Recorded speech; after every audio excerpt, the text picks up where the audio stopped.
Rabbil alamin wal akibatu lil muttaqin wala udwana illa 'alal zalimin.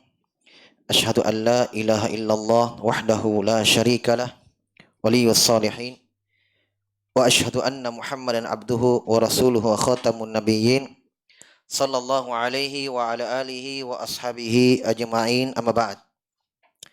Ikhwani fiddin rahimani wa rahimakumullah. Alhamdulillah kembali kita melanjutkan kajian rutin kita mengkaji Al-Aqidatul Wasithiyah karya Syekhul Islam Ibnu Taimiyah rahimahullahu taala.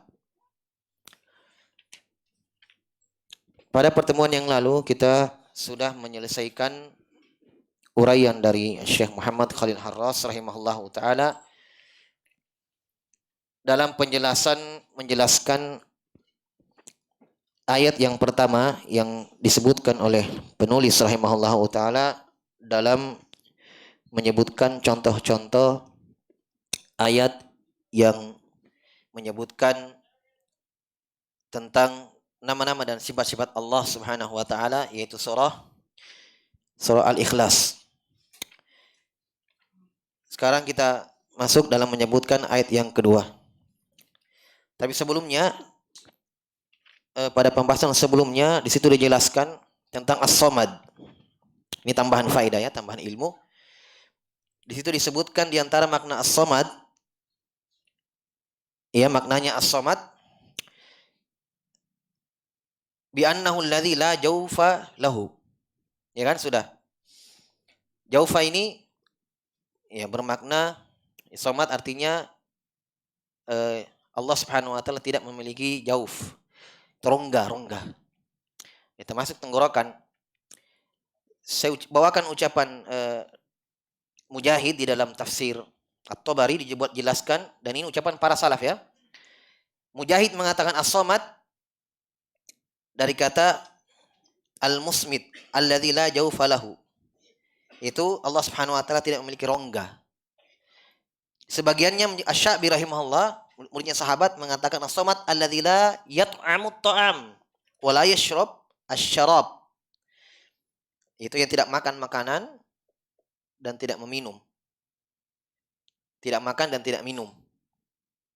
Paham ya? Ini diantara makna As-Samad. Berarti diantara makna As-Samad adalah menafikan hal-hal yang tidak pantas untuk Allah Subhanahu wa taala. Jelas ya? Adapun yang paling banyak menyebutkan makna As-Samad apa yang boleh sebutkan dari ucapan Ibnu Abbas, bahwa seluruh sifat-sifat Allah Subhanahu wa taala ya terkandung di dalam makna As-Samad. Ya kan, tentang dijelaskan ucapan Ibnu Abbas radhiyallahu an, makna As-Samad, Allahus Samad, yaitu yang sempurna ilmunya, yang sempurna keagungannya, yang sempurna ketinggiannya, ya. Sudah jelaskan oleh beliau rahimahullahu taala. Baik, sekarang kita masuk pada ayat yang kedua.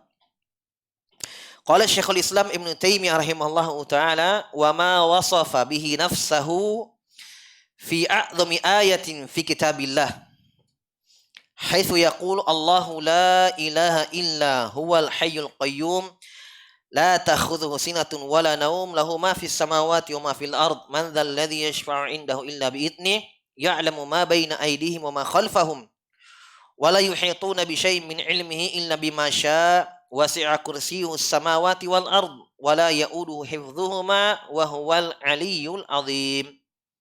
Ini yang kita kenal dengan Ayatul Kursi. Kata Ibnu Taimiyah rahimahullah, "Wa hal hadza kana man qara'a hadhil ayata fi lailatin lam yazal alaihi minallahi hafizun wa la yaqrabhu syaitan hatta yusbiha." Kata Ibnu Taimiyah rahimahullahu taala, dan demikian pula apa-apa yang Allah sifatkan untuk dirinya di dalam ayat yang paling agung dalam Al-Qur'an, yaitu ketika Allah berfirman dalam surah Al-Baqarah ayat 255. Ini dikenal dengan Ayatul Kursi. Kata Allah Subhanahu wa taala, dialah Allah Subhanahu wa taala yang tidak ada ilah kecuali Dia, yang Maha hidup lagi Maha berdiri sendiri, qayyum. La ta'khudhuhu sinatun wa la naum, Allah tidak disentuh dengan ngantuk dan tidur. Miliknya lah apa-apa yang di langit dan di bumi, tidak ada yang bisa memberikan syafaat di sisinya kecuali dengan izinnya. Allah mengetahui apa yang ada pada makhluk di depan mereka dan di belakang mereka. Wala yuhituna bi syai'in min ilmih, dan makhluk tidak bisa melingkup ilmu Allah Subhanahu wa taala kecuali bimasya, dengan apa yang Allah kehendaki. Kursi Allah wasi'ah, melingkup langit dan bumi. Wala ya'udu hifdzuhuma, dan Allah tidak berat baginya untuk memelihara keduanya, itu memelihara langit dan bumi, menjaga langit dan bumi ya. Huma, keduanya itu langit dan bumi. Wa huwal aliyyul azim, dialah Allah yang maha tinggi lagi maha besar. Oleh karena itu kata Ibnu Taimiyah rahimahullah, siapa yang membaca ayat ini dalam malam di malam hari, fi lailah, lam yazal alaihi minallahi hafidh. Di malam hari itu ya, tidak khusus ketika mau tidur.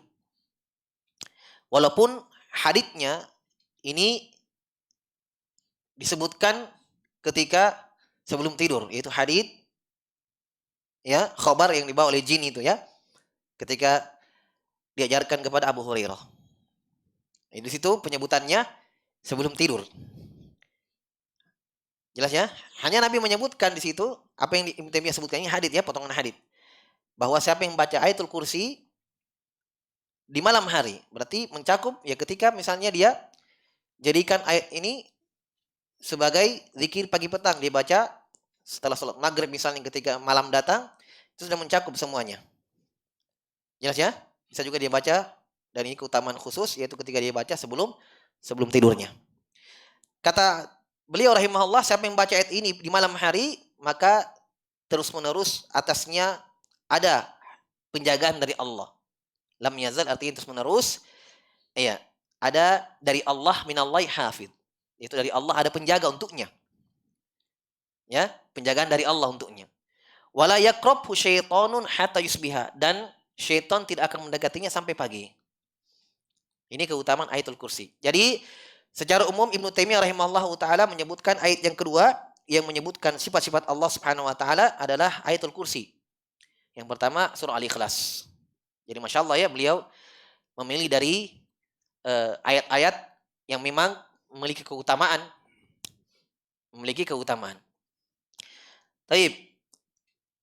Untuk lebih jelasnya keterangan-keterangan tentang ayatul kursi, kita akan baca dari uraian Syekh Muhammad Khalil Harras. Beliau mengatakan, rawa Muslimun fi sahihihi an Ubay bin Ka'ab, dari Ubay bin Ka'ab, kunyahnya Abdul Mundir.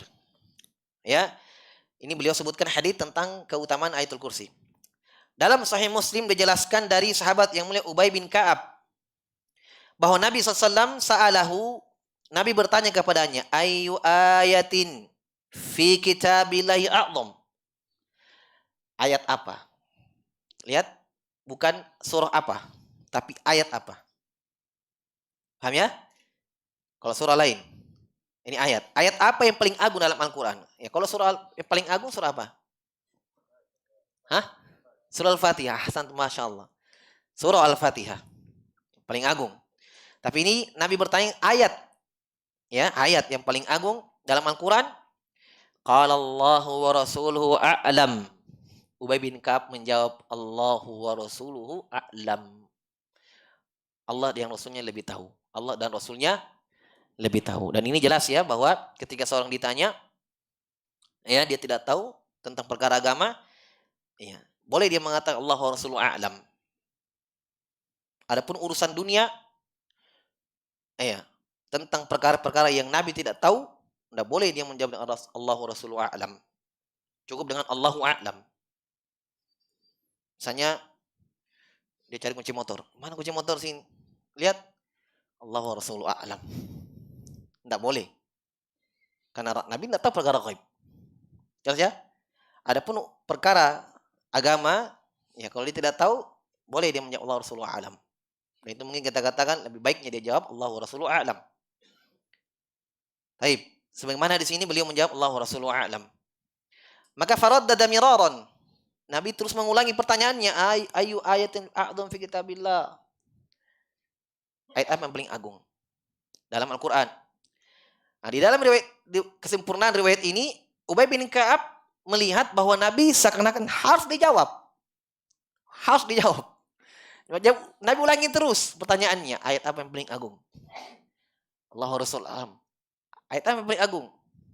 Iya, ditanya lagi. Nabi ulangi terus. Faraddada mirror. Mirror itu miroron artinya berulang lebih dari 2 kali. 3, 4, 5 mirror. Marrotan ba'da marroh. Ya. Berarti lebih 3 kali Nabi ulangi. Maka iya, Ubay menjawab dengan iya. Jawaban padahal beliau sudah bilang tidak tahu. Hanya karena Nabi SAW ingin beliau menjawab saja, maka beliau jawab ayatul kursi. Ayatul kursi. Fawadu'an Nabi sallallahu alaihi wasallam yadahu ala katifihi, maka Nabi meletakkan tangannya ala katif. Sini katif. Dalam riwayat lain ala sodri. Ada berarti dibawa lagi sedikit. Ya, dipegang dadanya oleh Nabi. Seraya mengatakan liyah nikahadal ilmu ya abal mundir. Semoga ilmu ini menancap ke dadamu, sambil pegang dadanya. Maksudnya benar jawabannya. Liyah nikahadal ilmu ya abal mundir. Kunyanya beliau Ubay bin Ka'ab abal mundir. Ini doa ya dari Nabi SAW. Maksudnya semoga ilmu ini terus ada dan kamu selalu ingat dan selalu kamu hafalkan, karena ini jawabannya benar. Ini jawabannya benar. Ini doa dari Nabi SAW ya. Berarti dari hadits ini terdapat keutamaan ayatul kursi. Ternyata dia adalah apa? Ayat yang paling agung. Masya Allah. Ini terdapat keutamaan sahabat ini ya. Sahabat Abul Mundir, Ubay bin Ka'ab. Ini termasuk sahabat yang ahli Quran memang. Kata Nabi, khudul Qur'ana anil arba'ah. Dan Sahih Bukhari. Ambillah ilmu Quran dari 4 orang. Salah satunya Ubay bin Ka'ab. Dari Mu'adz bin Jabal, Ubay bin Ka'ab, termasuk Ibnu Mas'ud. Tapi ini yang ya disebut oleh Nabi salah satunya Ubay bin Ka'ab. Yang beliau termasuk alimnya sahabat, ya, termasuk alim ulamanya dari kalangan sahabat. Taib. Kemudian kata beliau wa fi riwayatin, riwayat yang lain masih keutamaan ayatul kursi. Inda Ahmad, di sisi Imam Ahmad, maksudnya Imam Ahmad yang keluarkan haditsnya, Nabi bersabda walladzi nafsi biyadihi, demi yang jiwaku berada di tangannya, itu demi Allah, innalaha lisanan wa syahfatain, sungguh dia memiliki lisan dan 2 bibir. Maksudnya ayatul kursi ya. Tuqaddisul malik, yang mensucikan Allah, inda sakil arsh, di tiang arsh. Inda sakil arsh, di sakil arsh, bisa diterjemahkan tiang arsh. Ini keutamaan ayatul kursi.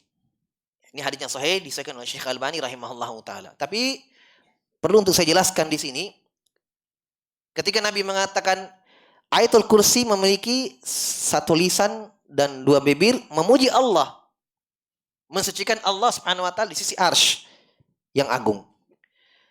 Para ulama menjelaskan, dan ini termasuk akidah ahli sunnah, ya, bahwa Al-Quran adalah kalamullah, bukan apa? Bukan makhluk. Jelas ya? Pahami dulu ini. Pahami dulu yang muhkam. Paham ya? Ini sebenarnya ilmu penting ini kalau kita belajar. Ya. Jadi supaya kita terhindar dari syubhat, terhindar dari kerancuan-kerancuan, asalnya adalah pahami dulu yang jelas. Pahaminya? Contoh-contoh ya, saya contohkan sebelum kita pindah ke sini. Jadi saya supaya cakrawala berpikir luas, ya, saya sebutkan penerapannya, contohnya supaya lebih jelas. Tentang kaidah sebagaimana dalam Al-Quran bahwa tidak ada ya yang mengekalkan di dalam neraka dari dosa kecuali kesyirikan dan yang semisalnya dari dosa-dosa yang mengeluarkan dari agama.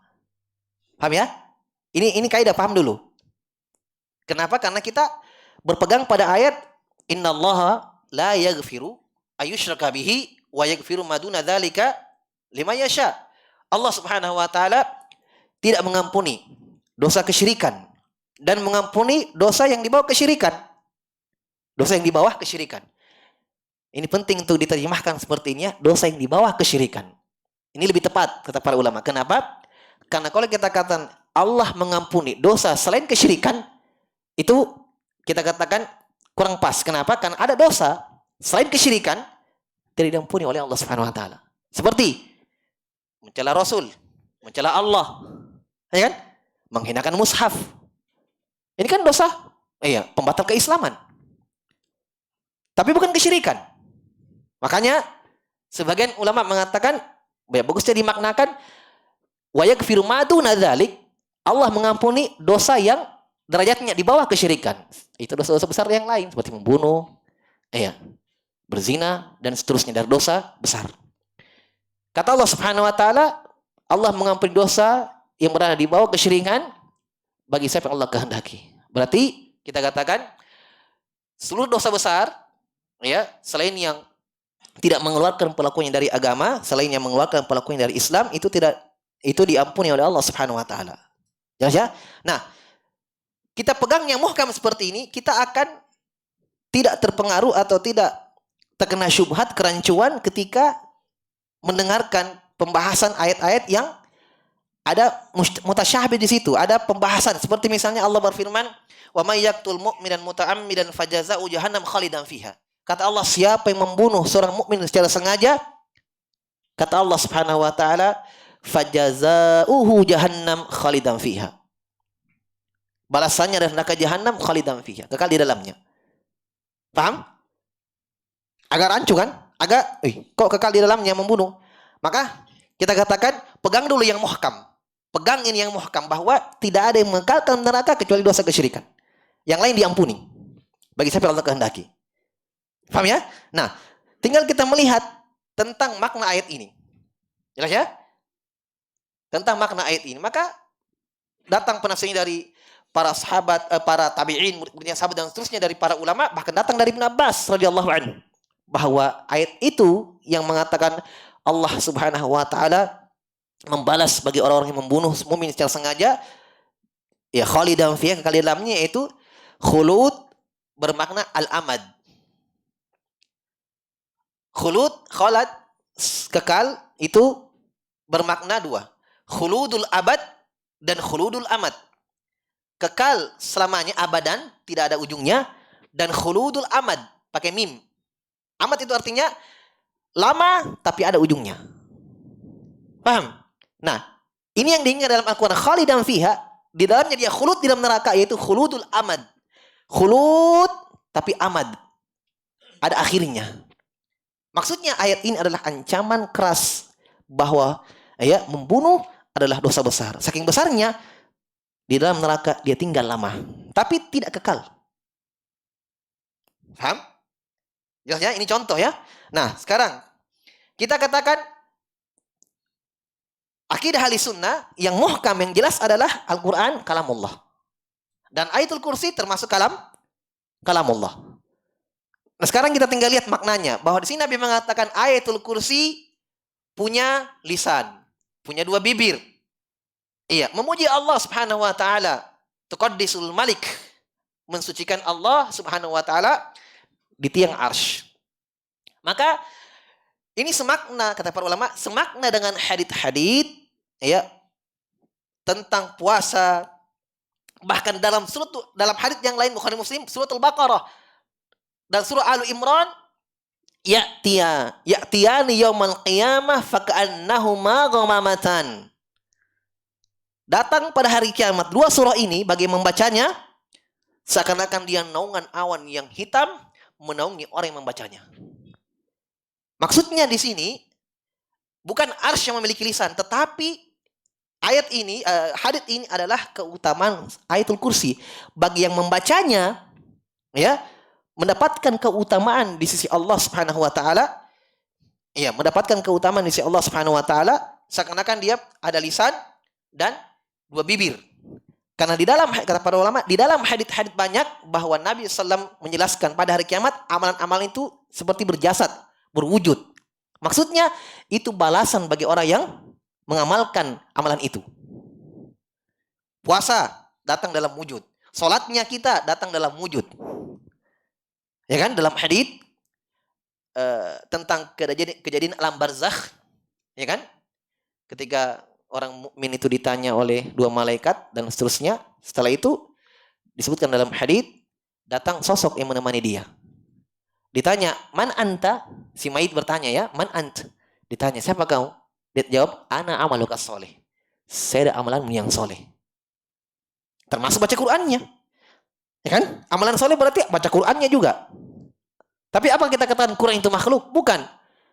Jadi sama di sini seakan-akan Quran itu berwujud apa? Manusia. Bukan Qur'annya, tapi amalannya membaca Quran. Paham? Bisa dipahami ya? Sama dengan puasa. Nah, di sini ini keutamaan orang yang baca ayat kursi. Jadi ayat kursi, iya. Pada hari kiamat, orang yang membaca ayat kursi, ya seperti itu keutamaannya. Memuji Allah Subhanahu wa taala.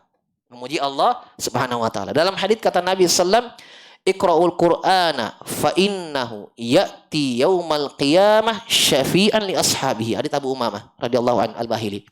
Kata Nabi sallallahu alaihi wasallam, bacalah Quran karena Al-Quran datang pada hari kiamat syafi'an li ashabihi, pemberi syafaat bagi orang yang membacanya. Bagi orang yang membacanya. Jadi hadits ini tidak ada makna lain kecuali keutamaan ayatul kursi. Keutamaan ayatul kursi. Jadi maksudnya di antara maknanya bahwa kalau kita baca ayat kursi, ya kita memuji Allah Subhanahu wa taala. Jadi seakan-akan ayat kursi memuji Allah, padahal kita yang membaca ayat kursi memuji Allah. Karena di dalam ayatul kursi semua pujian untuk Allah. Nanti kita akan urai makna-maknanya di sela-sela uraian dari Syekh Muhammad Khalil Harras tentang makna ayatul kursi. Ya kan? Jadi Nabi menyebutkan seakan-akan ayatul kursi memuji Allah. Ada lisannya, ada dua bibirnya.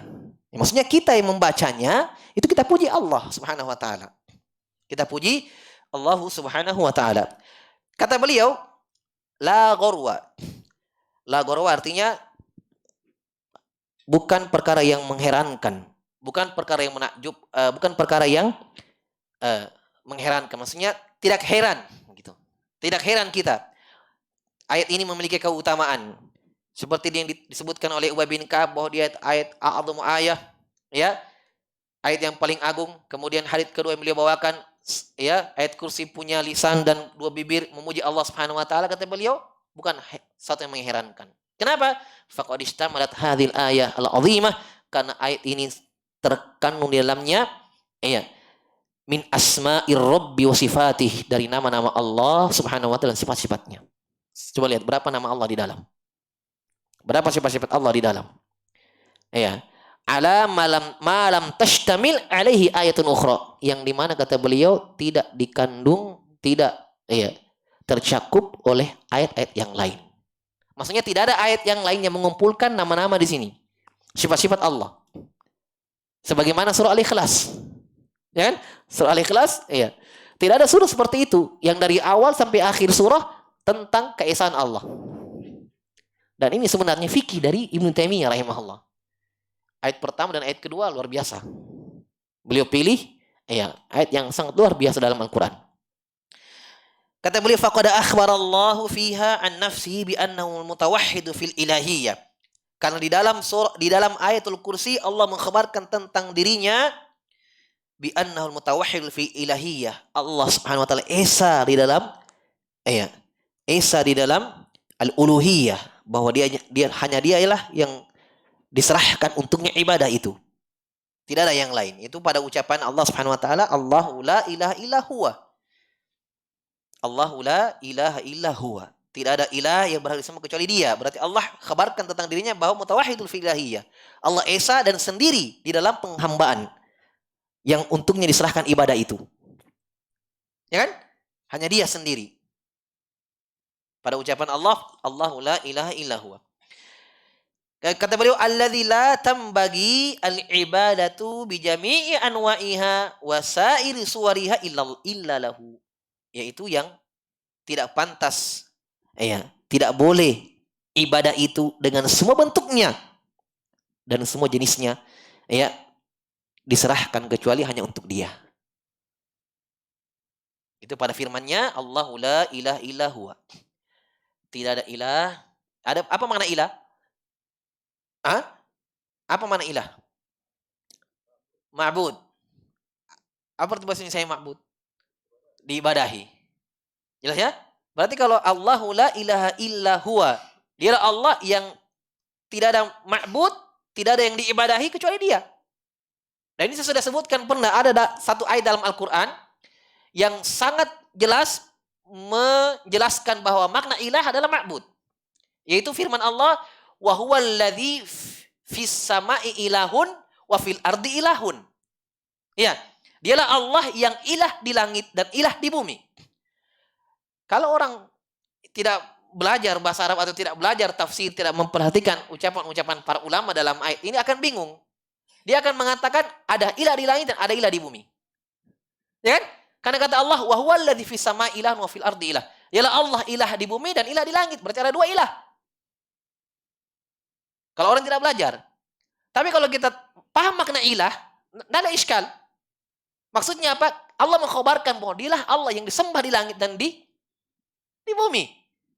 Karena ilah kembali kepada asalnya ma'bud, yang diibadahi, yang diserahkan untuknya ibadah. Berarti tidak ada iskal, tidak ada masalah. Kata Allah, dialah Allah yang diibadahi, disembah di langit, dan dia juga yang diibadahi dan disembah di bumi. Gak cuma satu. Ya.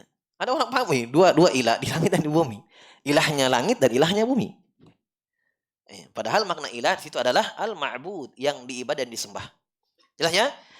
Taib. Jadi ini makna Allahu la ilaha illa huwa. Kemudian kata beliau, "Tsumma ardafal qadiyat tauhid." Perhatikan ini ya, ini dari fakih kefakihan beliau rahimahullah, Syekh Muhammad Khalil Haras. Beliau bagaimana mengaitkan ayat sifat yang satu dengan sifat yang lainnya, nama dan nama yang lainnya. Ya. Kata beliau, "Tsumma ardafa qadiyat tauhid bima yashhadu laha min dzikri khasaisihi wa sifatil kamilah." Kemudian setelah Allah menyebutkan keesaannya, bahwanya dia yang berhak diibadahi, Allah ardafa, Allah gandengkan penyebutan setelah menyebutkan bahwa Allah cuma Allah yang berhak disembah, menyebutkan apa? Qadiyat tauhid, perkara tauhid yang menguatkan Allahu la ilaha illa huwa.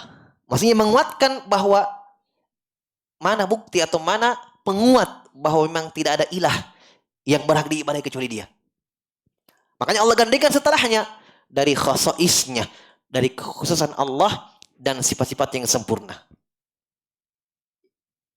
Yaitu fadzakaru annaul hayyu. Yaitu ketika Allah sebutkan bahwa Allah Subhanahu wa taala Maha hidup, alladzi lahu kamalul hayah, yang memiliki kesempurnaan hidup. Kita tidak usah lanjut menjelaskan nama-nama yang lain. Ya. Ketika Allah sebutkan satu nama setelah Allahu la ilaha illa huwa, tidak usah al-qayyum, cukup hayyu saja sudah menjadikan saksi dan bukti bahwa la ilaha illa huwa. Kenapa? Karena al-hayyu itu, ya, al-hayyu dah Allah datangkan pakai alif lam. Paham? Alif lam. Dan kaidahnya bahwa alif lam masuk ke dalam salah satu nama dari nama-nama Allah Subhanahu wa taala, maka mencakup seluruh makna kesempurnaan. Al-hayyu berarti sempurna hidup Allah. Jadi semua sifat-sifat yang terkait dengan kehidupan, ya, sempurna.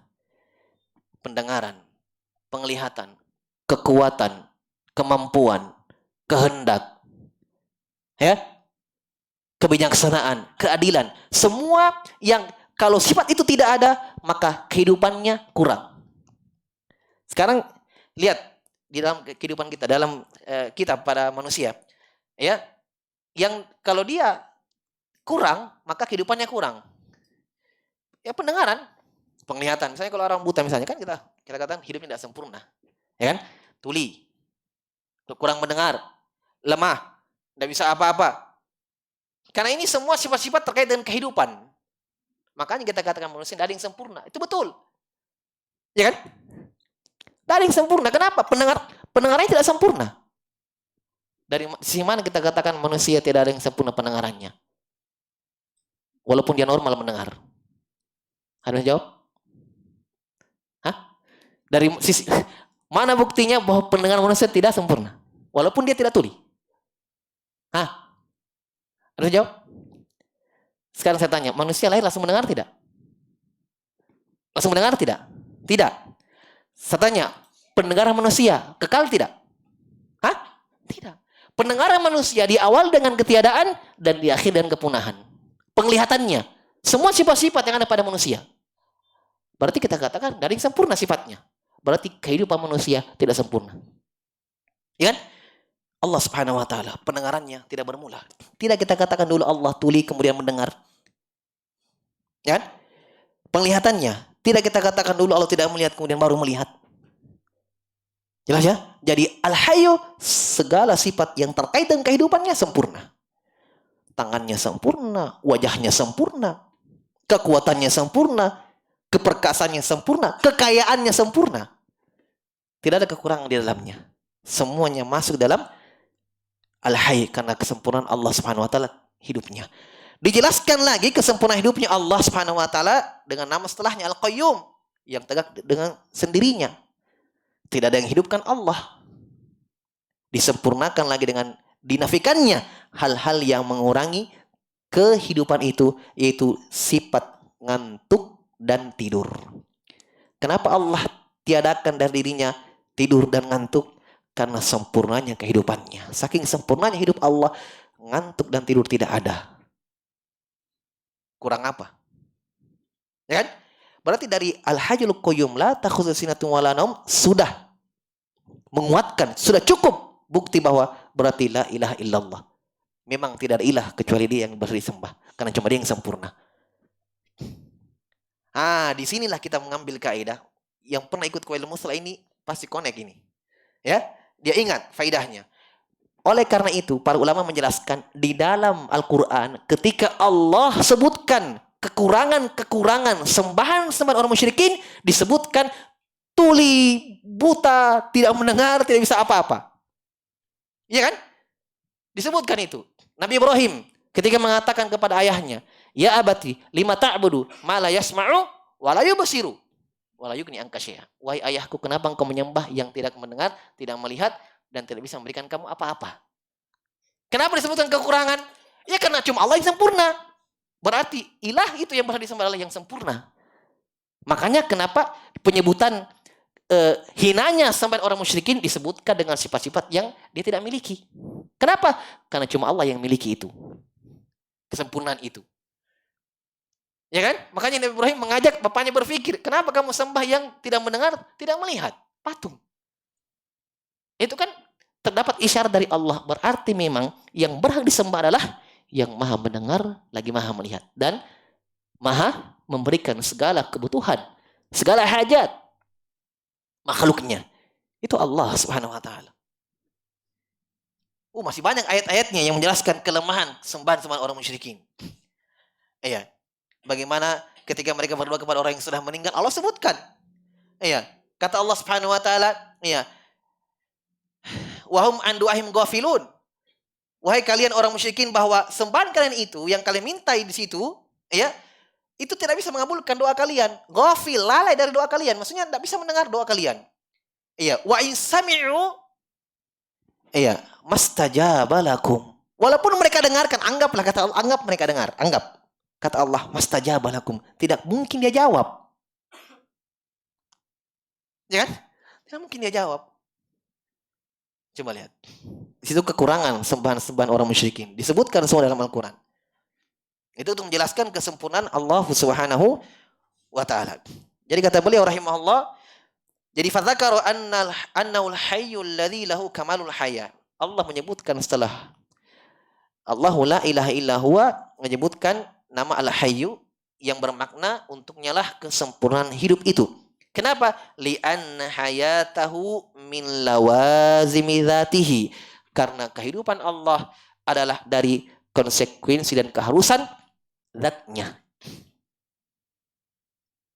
Maksudnya ketika kita yakini Allah itu Subhanahu wa taala itu ada zatnya, ya, mewujud, ada, ya, maka kita katakan berarti dia hidup. Karena kalau yang mati kan tidak ada. Paham? Kita yakini Allah itu mewujud, dan ini salah satu rukun beriman kepada Allah. Kita tidak dianggap beriman kepada Allah, dan ini rukun iman yang pertama, ya, al-imanu billah. Kita tidak dianggap beriman kepada Allah sampai kita meyakini 4 perkara. Ini ulama membahasakan rukun beriman kepada Allah. Jadi rukun iman yang pertama ada lagi rukunnya. 4. Yang pertama al-imanu biwujudillah. Beriman dengan keberadaan Allah. Kita harus yakini bahwa Allah itu ada. Nah, dari konsekuensi kita yakini Allah itu ada, hidup. Kan begitu kan? Karena kalau sesuatu yang tidak mati. Nggak bisa. Allah itu ada. Yang Syekh mengatakan min lawazimah dzatihi, dari konsekuensi zat Allah.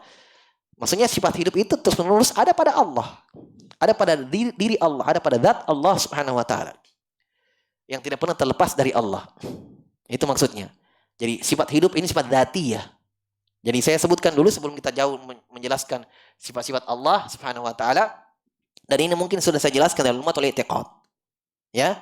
Kitab yang kita selesaikan sebelum ini. Yaitu sifat Allah ada 2. Secara umum. Ada namanya sifat dzatiyah dan ada namanya sifat fi'liyah. Sifat dzatiyah itu adalah sifat yang terus-menerus ada pada Allah Subhanahu wa taala, tidak pernah terlepas dari Allah walaupun sedetik. Walaupun sesaat. Yang sifat ini terus-menerus ada pada Allah, tidak bermula dan terus-menerus ada pada Allah dan tidak berakhir sifat ini. Hidup. Nggak bisa kita tidak katakan hari ini Allah hidup, besok mati dulu, hidup lagi besok. Nggak bisa. Pendengaran. Nggak bisa kita katakan hari ini Allah tidak dengar, hari ini mendengar, besok tidak. Atau kita katakan dulu Allah tidak mendengar, kemudian mendengarkan suara, kemudian tidak lagi. Tidak. Tapi sifat-sifat seperti ini namanya dzatiyah. Yaitu lam yazal wala yazal muttasifan bihi. Ya, terus menerus Allah bersifat dengan sifat itu. Itu dzatiyah. Tangan. Iya. Kekuatan. Nggak bisa kita kata hal ini Allah kuat, besok ya nggak mampu dulu, besok lagi mampu. Terus menerus. Paham ini? Bisa dipahami? Bisa tidak? Bisa ya? Wajah, tangan, keadilan, kebijaksanaan, hakim, hikmah. Ya. Itu semua dzatiyah itu. Jelas ya? Apa lagi? Al-izzah, keperkasaan, ilmu, alim. Nggak bisa kita kata hari ini Allah tahu, ya, besok tidak tahu, besok lagi tahu. Tidak. Terus menerus Allah Maha mengetahui. Bahkan sebelum terjadi sesuatu itu Allah sudah tahu sebelum terjadinya. Jelas ya? Semuanya itu sifat dzatiyah. Nah, yang kedua ada sifat fi'liyah.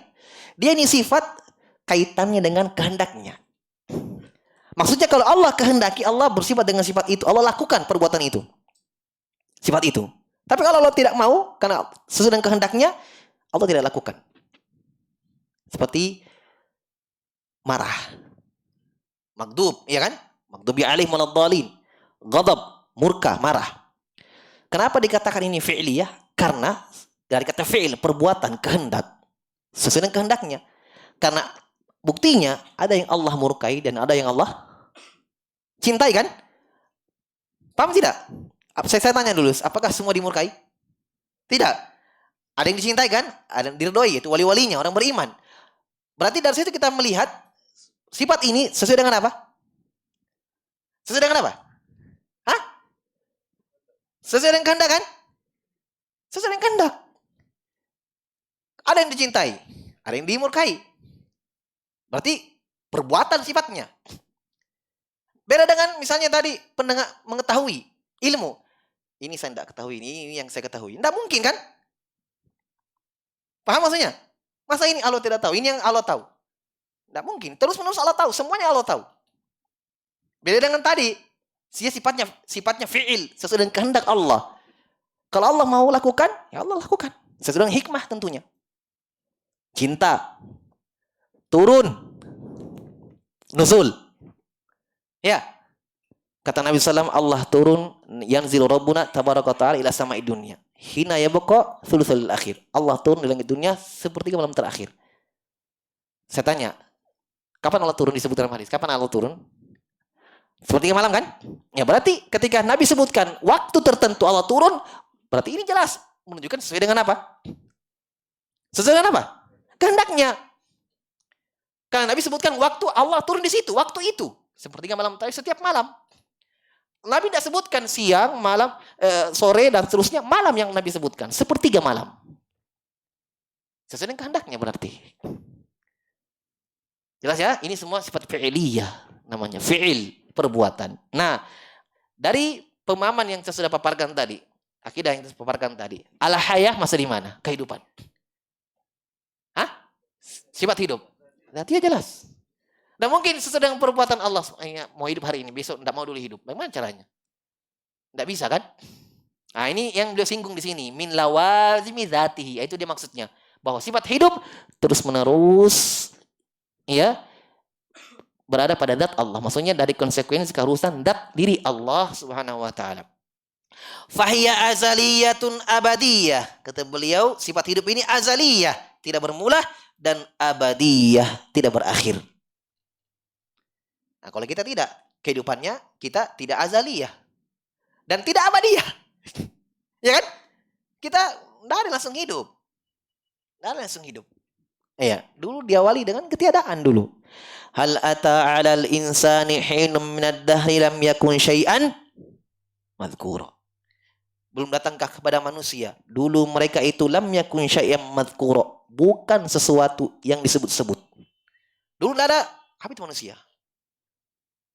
Tidak ada, lam yakun syai'an madhkura, sesuatu yang tidak ada dulu. Nanti Allah cipta Nabi Adam alaihissalam. Oh, ini manusia. Jelas ya? Berarti kita tidak azaliyah dan tidak abadiyah.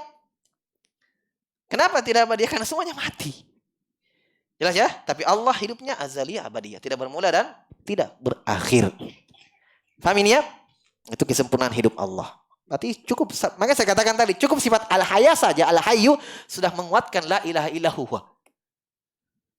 Paham kan? Sudah menguatkan. Makanya saya katakan yashhadulaha. Allah sebutkan setelah la ilaha illallah nama-nama yang yashhad, menguatkan bahwa la ilaha illallah. Di antaranya al-hayyu. Taib, wa kamalu hayatihi yastalzimu thubuta jami'i sifatil kamali dzatiyya lahu.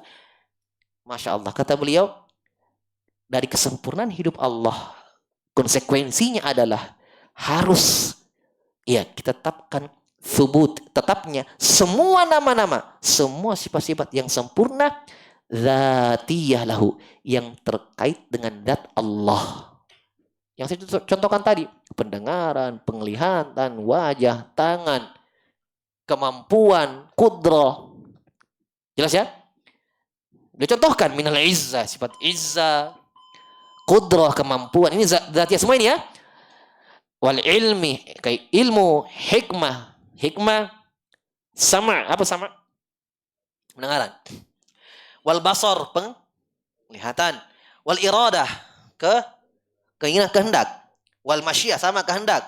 Wa ghairiha, dan selainnya dari sifat-sifat yang terkait dengan zat Allah. Kenapa kita katakan sempurna? Iya, karena kehidupannya sempurna.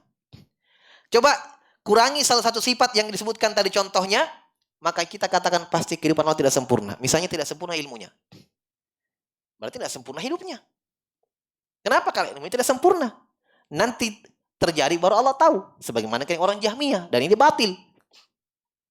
Jelas ya? Berarti tidak sempurna hidup Allah seperti itu. Kalau seperti keyakinan kalian yang kalian katakan bahwa nanti terjadi baru Allah tahu. Sebelum terjadi Allah belum tahu. Berarti tidak sempurna dong kehidupan Allah. Kenapa? Karena sifat ilmu adalah bagian dari sifat hidup. Kalau kita katakan tidak sempurna ilmunya, berarti konsekuensi tidak sempurna apanya? Hidup Allah. Makanya sekali lagi bahwa manusia, bahkan bukan manusia, makhluk, tidak ada yang sempurna. Ya, makanya keliru kalau kita anggap malaikat sempurna. Salah. Ucapan kita manusia yang sempurna itu kurang. Yang lebih sempurna adalah makhluk dari yang sempurna. Makanya keliru kita ketika kita contohkan yang sempurna malaikat. Kita katakan istrimu itu bukan suamimu bukan malaikat. Ya kan? Pasti punya salah. Maksudnya mencontohkan makhluk yang sempurna, malaikat juga sempurna. Mungkin yang diinginkan dalam kalimat itu adalah karena malaikat ada dosanya. Kalau itu iya. Tapi kalau kita katakan tidak ada yang sempurna, ya, manusia tidak ada yang sempurna, bukan malaikat. Keliru kalau kita katakan malaikat sempurna. Paham maksud saya? Paham ya? Tapi kalau yang kita inginkan itu maksudnya malaikat tidak ada dosanya, itu betul. Karena malaikat tidak pernah berdosa. Tapi bukan berarti ketika malaikat tidak berdosa, dia sempurna. Hati-hati. Kalau mengatakan malaikat sempurna, tidak ada yang sempurna kecuali Allah. Dari sisi mana ketidaksempurnaan malaikat? Dicipta oleh Allah, butuh kepada Allah. Syekh Muhammad bin Abdul Wahhab An-Najdi rahimahullah dalam kitab Tauhid menyebutkan untuk membantah orang-orang musyrikin yang menyembah malaikat. Disebutkan bagaimana kurangnya itu malaikat. Sebutkan di dalam kitab Tauhid.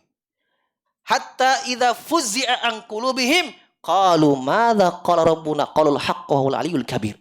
Ketika disebutkan oleh Nabi dalam hadits menafsirkan ayat itu, ketika Allah berfirman dengan wahyunya di atas langit, maka kata Nabi sallam, akhadhatil malaikatu ra'datun syadidah.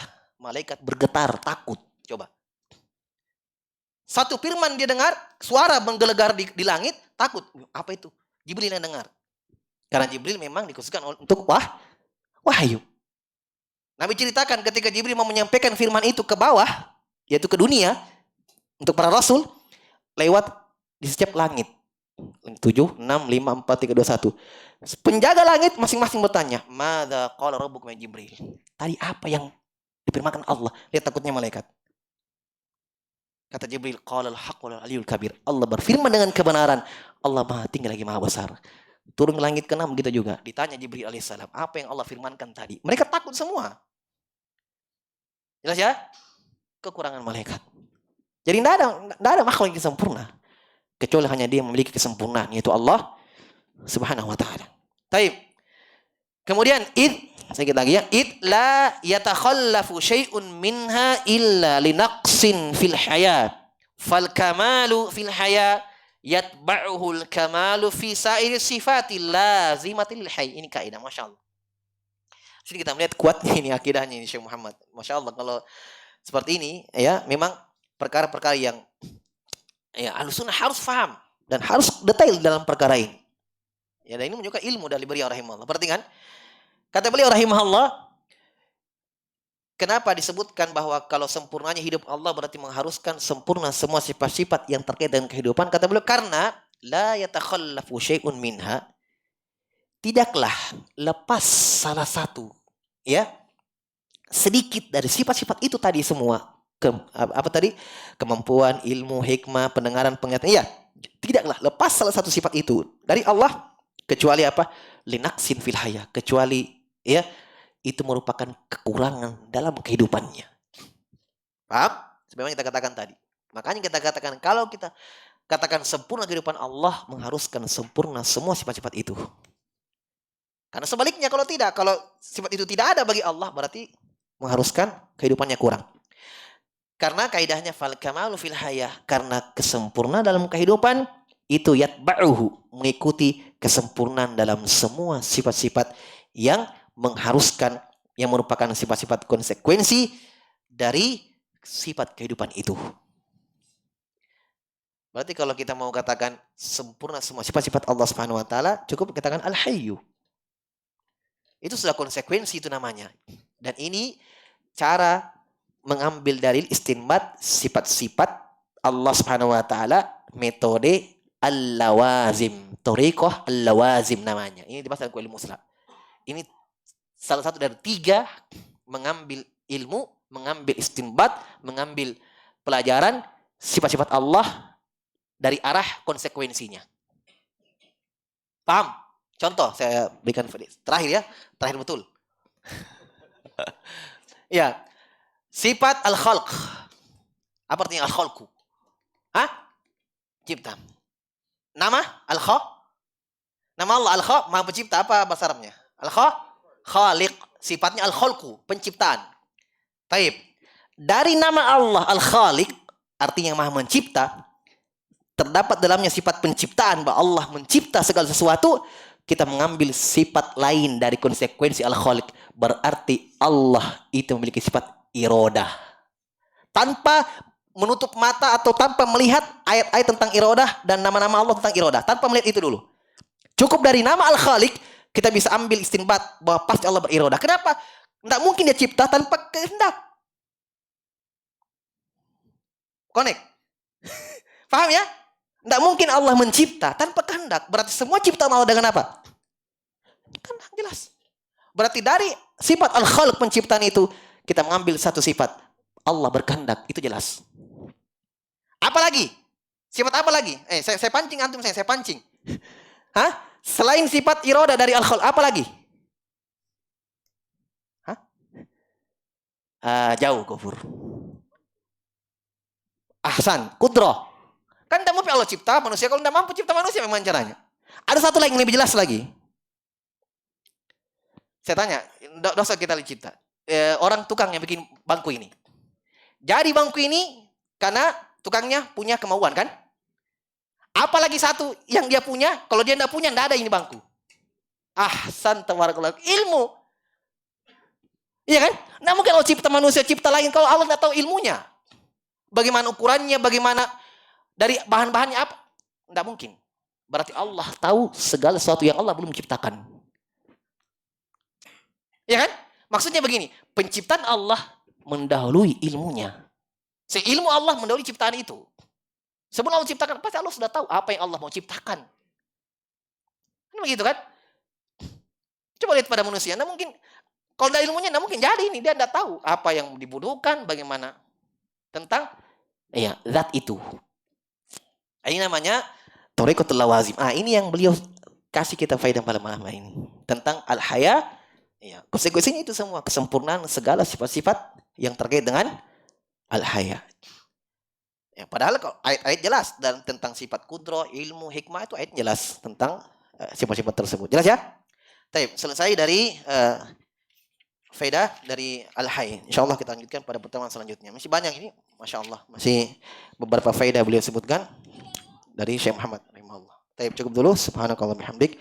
Asyhadu an la ilaha illa anta astaghfiruka wa atubu ilaik. Wa akhiru da'wana alhamdulillah. Fadhal.